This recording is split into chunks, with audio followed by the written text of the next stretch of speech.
Hello, everyone, and welcome to the Reps podcast. We're so excited to have you back. I'm Charley. And I'm Julia. And we are so excited to have you back for episode 2. But before we get started, we want to say thank you so much for all the support and the comments and the reviews left on our social media pages and Apple Podcasts, because that really just helps this podcast grow and helps get our information out there. We really were not expecting all the support and love that we got from everyone, but everyone who did reach out to us, it really meant the world to us, so thank you. Yes, and before we get started, I do want to remind everyone that this is available on YouTube as well if you would rather watch it instead of just listen.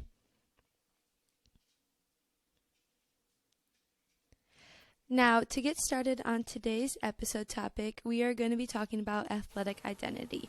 And this is a topic that affects all athletes despite age, gender, competitiveness, and it is involved in the spectrum of all sports. There is a big... Athlete identity is something that Julie and I have both struggled with since finishing our sports. And we're still struggling with it. Struggled with since finishing our sport. Yes, it is. It's lagging so much. I can't. We're talking on top of each other. No. So every time I talk, it's like, oh wait, now it's good. Right now it's good. Okay. I'm just gonna keep going. Yeah. Athletic identity is something that has affected both Julie and I since finishing our sports, and it's a topic that we think is very important to bring up and talk about on our podcast. We want to talk about what it is, how it affects people, why you even form an athletic identity, and at the end we want to help you guys get through it, and tips and tricks and other things that we have learned and learned from others that help you redefine your athletic identity.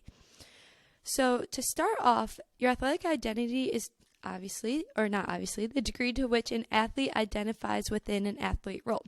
It can impact your self-definition, the pursuit and engagement in sport, and the importance you attach your sport and meaning to your life. So if you're attaching it really strongly to yourself, or if you have never really had other hobbies besides this, your athletic identity is going to be much stronger. And other factors that affect your athletic identity and make it difficult to find a new identity include those such as playing at a higher level competition, the degree to which sporting career or your goals have been achieved, and the extent to which retirement is planned or voluntary. Also, at what age you retire as an athlete. So these are all things that can affect how closely you relate your athletic identity to yourself. And it is important to talk about this because when you are transitioning from your athletic identity into something else, anxiety rates are shown to be the highest within the first few months of going through this transition, which then is accompanied by depressive feelings and can have other tolls on your mental health, such as your sleeping and how you're eating and other things like this. We first want to talk about how you even form an athletic identity and why Julie and I have an athletic identity and why it's so strongly associated with us to this day. To start off, we both have been playing sports since we were about age 5. So this entire time you're playing all these sports, and this sport is just being added on to your athletic identity. Since I also played in Division I college, you train up to 40 hours a week just in your sport. So all this time you're just adding on to how you get this athletic identity. You're continuously walking around in your athletic gear. You're continuously just working out or other things like that. And this is because, or your athletic identity forms because it's a social construct conferred on yourself by family, peers, teammates, and coaches.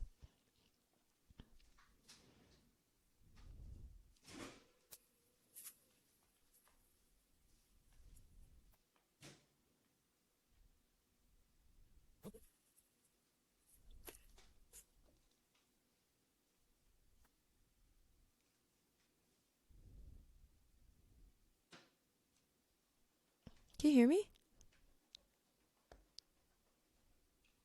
Julia?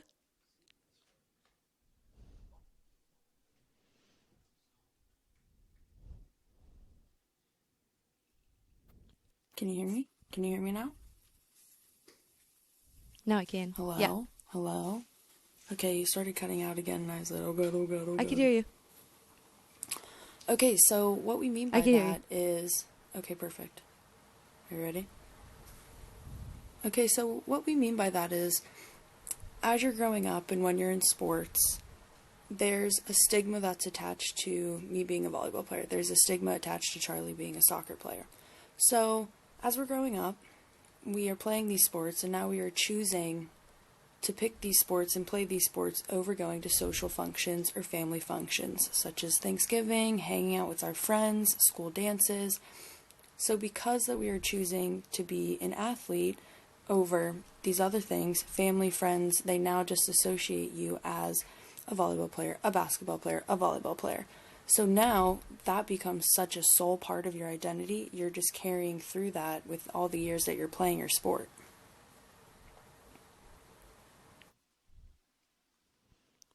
Yeah, and while you're playing all these sports and throughout these years, you put so much effort into the sport, it's almost difficult to form an identity around other activities or hobbies, which then also hinders your establishment of an alternative self-identity. So this whole time you're playing, it just keeps adding on. For example, when I went to college, I even would walk around in my sport gear, and I would go to class and I would walk in, and automatically my professors and teachers would just automatically assume I'm just a soccer player. There's nothing more to me there's nothing deeper to me than just a soccer player, but there is so much more than me. Just because I'm walking into your class with my athletic gear doesn't mean I'm solely there to play the sport.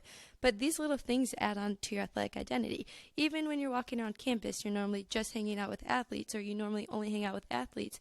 And for me, I even remember in college, I would want obviously to be known as a soccer player and be known as a good player and someone who works hard and someone who brings more things to the team. Like, if you're playing a sport, you almost want to be identified as that player, which there's nothing wrong with that. Like, this is your time to thrive in college, like to go play your sport. Like, you earned that position. But at the same time, when you're done, this is why there's such a difficult transition, and there's a marked decline in mental health and life satisfaction when you're done with this career, because your whole time you're just being associated with this one sport. There's a status that comes along with playing a sport at any level. At any level, there's a status involved. Once you graduate and are done playing, it's kind of like that status is removed, because now going into the corporate world, whatever your job may be, you're not, oh, I'm Julia, I'm the volleyball player. You're just Julia. So you get knocked off that status and you don't have that status. So I think that plays a really big part in our mental health once we are done playing our sport. Yeah, and there's even evidence suggesting that when you lose this identity, it almost undermines athletes' sense of control and meaning in life. Like you were saying, like, you have been playing this whole time for your sport and you're known for the sport. Even, in high school I was known for playing soccer, and even in my town, even though it's like kind of small, kind of medium, not sure the size, I'm known as the soccer player. And what you don't realize until Julie and I just started researching this is every time someone comes up to you and talks about it when you're done playing, and if you still are having a difficult time with transition, all this time you're being mentioned as the player, it just keeps adding on and stacking on top. Like, even small things such as your parents maybe introducing you as a soccer player or as the Division I athlete, when you're done and you're struggling with the sport, it can be very difficult to be like, oh my gosh, like, what else am I actually good at? Like, what else can I identify myself as? And when you get to a certain level of playing your sport, so for anyone who's played in college, they can relate that your sport becomes your job. You're practicing and playing 40 hours a week. So now that all of your friends who aren't playing a sport, they have 40 hours extra in their week to do everything else that they want to do. They have time to try new things. They have time to meet people outside and meet people in different social groups. So when we're done graduating, we kind of have a setback because we haven't had the time to try different things, figure out who we are outside of the sport, because the sport is all we know and that's all that we've had time for.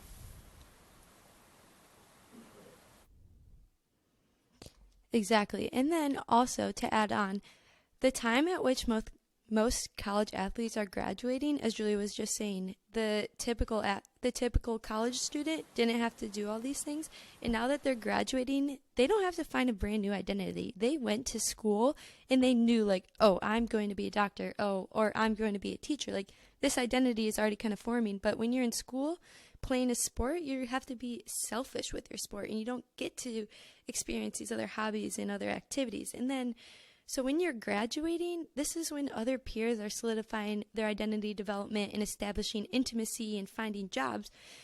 But if you're an athlete, this is also when you need to find a new identity, and when you need to find new hobbies and maybe join new social groups in a time where you're really unsure of your identity. I mean, I'm still struggling with finding out what else I like to do besides just playing soccer, or how else I could identify myself. And we're not saying that sports has hindered us in a lot of ways, because sports has helped us in so many more ways than we think. Sports has given us really great foundation of soft skills that we can take with us whatever we do in the next chapter of our life. Playing a sport teaches you hard work, it teaches you responsibility, it teaches you time management, being a leader, all of these soft skills that you can take on later on in your life. Yeah, exactly. Like, it is really important when you are finding this new identity, which Julie and I are going to be touching on now, that you do take these soft skills and hard skills that you've learned into your new identity. Like, you could be a hard worker on the field and be known as the soccer player that's a hard worker, which sometimes I'm known as. But now, like, maybe I can look upon myself and see that I could be a hard worker for other hobbies or for other activities. Like, hard working does not have to be attached to a soccer player. Like, these characteristics that you have formed and you have identified yourself with under athletic identity can be associated with something else. And now that you're done playing I think it's a sport, important when you're going. that goddamn Go, Julia. lag time. Sorry, it's like lagging. That was why. I know, that's okay.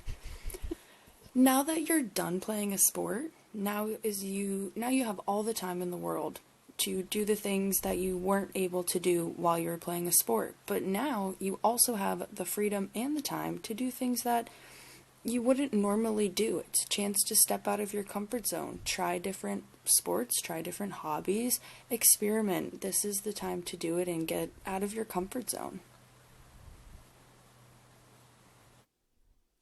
Yeah, I totally agree. That's kind of what my transition period is like right now, trying to figure out what else I like. And when I was looking up stuff about athletic identity, I saw a really good, just like kind of way of thinking of it is that this is an opportunity where a door's closing and a new one is opening, and you get to figure out what else you're good at, like Julie was saying.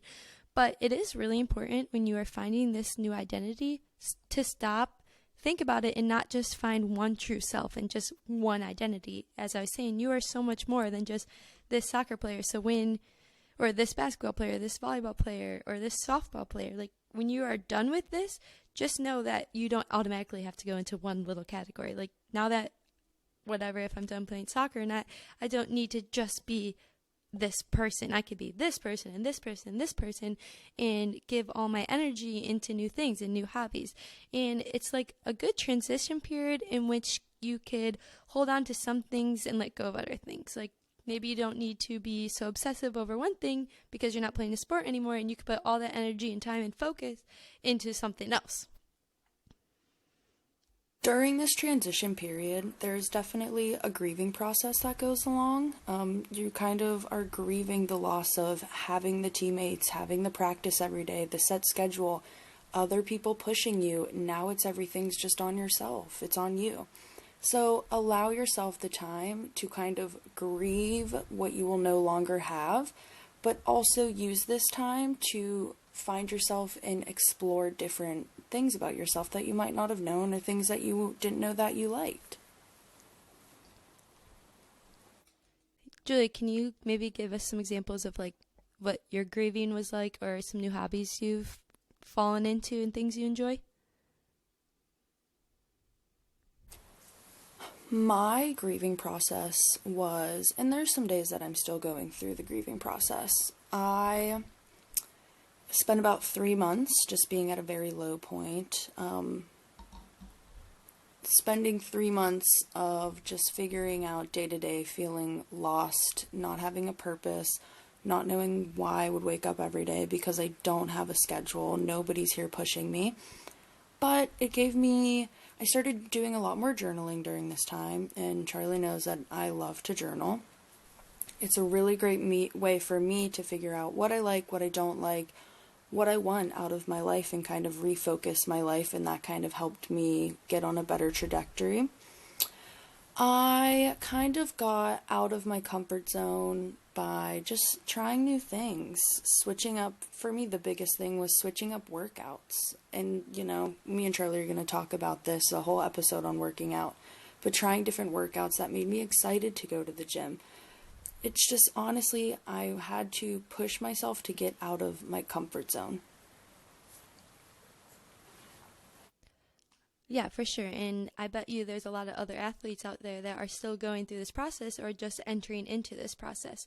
But if you are struggling with this transition, just know the reason it's so difficult is one, there's very limited resources that you can reach out to right now and help you go through this process because it's a very under-researched area. But if you are listening to this podcast as a great first step, like you're already doing better than you were yesterday if you weren't listening to this podcast. This is an opportunity where you might need to reach out to resources because you're so used to being able to just walk into your facilities and go find support there. But now there's not as many resources there and no one's there like nagging to help you. Like this is a time where you almost have to do it alone when the entire time your identity as a player has been with a team. So now you have to find your identity without being surrounded by a team. And when you're doing this, it's essential to like find your self-identity and find it outside of the sport, as we've been saying. And there's several ways you could do this, such as Julia was saying, maybe finding new workouts or finding yourself through journaling, which Julia's also introduced me to, which is like a great way to find out what else I like and just kind of dig deeper into myself than just the athlete that I am. Me and Charlie can both to attest to this, but one thing that I think has helped both of us was also getting back into our sports through coaching. Coaching has given us both great ways just to be connected with the sport, and there's a different sort of satisfaction that you get with coaching the younger generations. They really look up to you and they absorb all the information that you have. It's also a great financial incentive because parents are willing to pay you some really good money to coach their children. And it also gives you kind of a new social group to hang out with. All these coaches have played before and now they're still kind of on their own journeys of trying to figure out what's next, but still wanting to stay around the sport. And it has given me a lot of great friends along the way.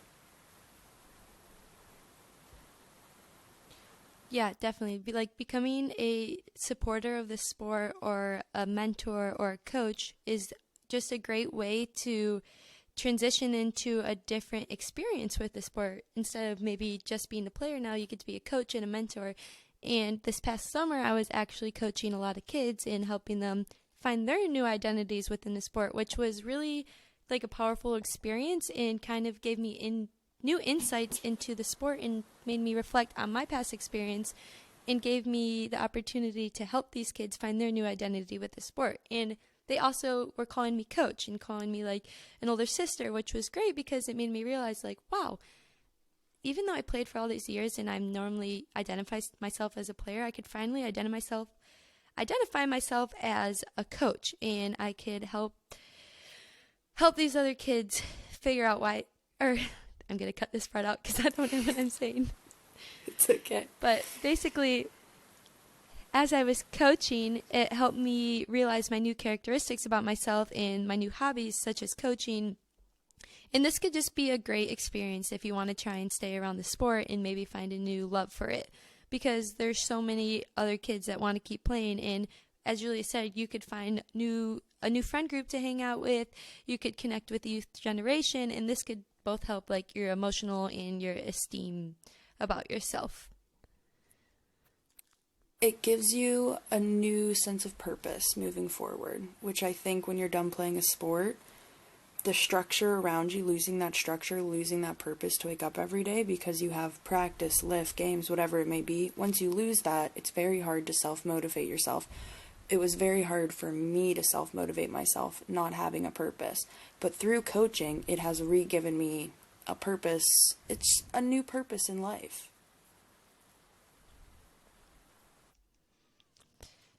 Yeah, which is why it's so difficult right now, is because you're kind of losing your identity, which is related to your purpose, which is related to your self-worth, which is related to how you think about yourself, which is related to all these depressive feelings, and then your anxiety and all these things that just keep adding on because you're done with your sport. So those are great ways that you could just kind of repurpose yourself and find your new identity.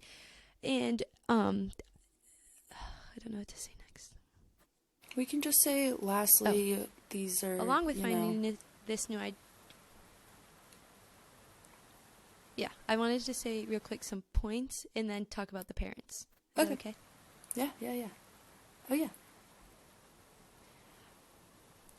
Also, just know that change is a good thing, and you could find a new meaning to all these things, such as, oh, I was elite in this. What else can I be elite in? And, oh, I can channel my competitive drive into this. What else can I fuel this energy and all this support into, such as coaching?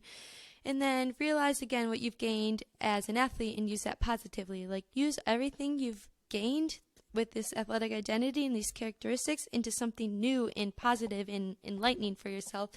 And just be aware of like who you are as yourself, because at first it's going to be really difficult, and this is something that everyone has issues with in some time in their life. Like, you go through these transition periods where you don't know who you are, but as we were saying earlier, this might be more difficult for you than someone that doesn't play sports, because you're losing a huge part of your identity.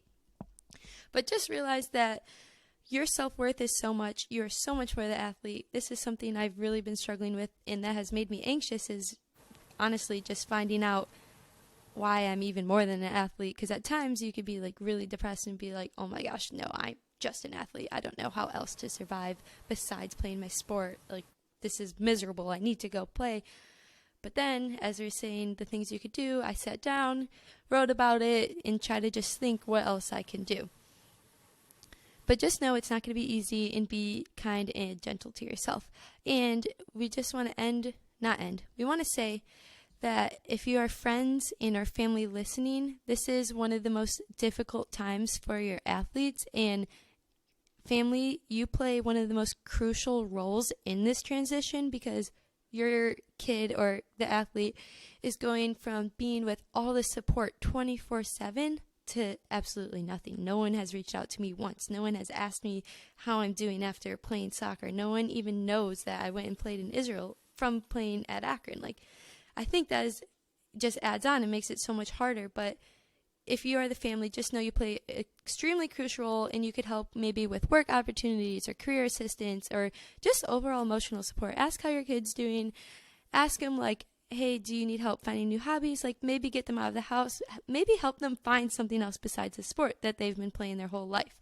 Because personally, I just want to feel cared for more than just being an athlete. Like, I know my parents care for me so much beyond me as an athlete, but at times, sometimes you're like, oh my gosh, they only think of me as an athlete. But so if you are the family listening, just be aware of that. And also, athletes, if you're listening, give your parents or your support system around you, be patient with them, because mental health when they were growing up was very taboo, and it was not talked about how it is today. So this is uncharted territories for you as an athlete, but also them as a parents. So be patient with yourself and with them. Yes, for sure. And just know you're not alone. There are many resources you could reach out to. You could DM Julia or I. You could talk to us about anything you need, because we know this is difficult. And as we said, from personal experience, we're both having difficult times with finding what else we like to do and not labeling ourselves as just this soccer player or just this volleyball player. So don't be nervous to reach out. And if you are having... Go ahead. You go, sorry. No, it's fine, go.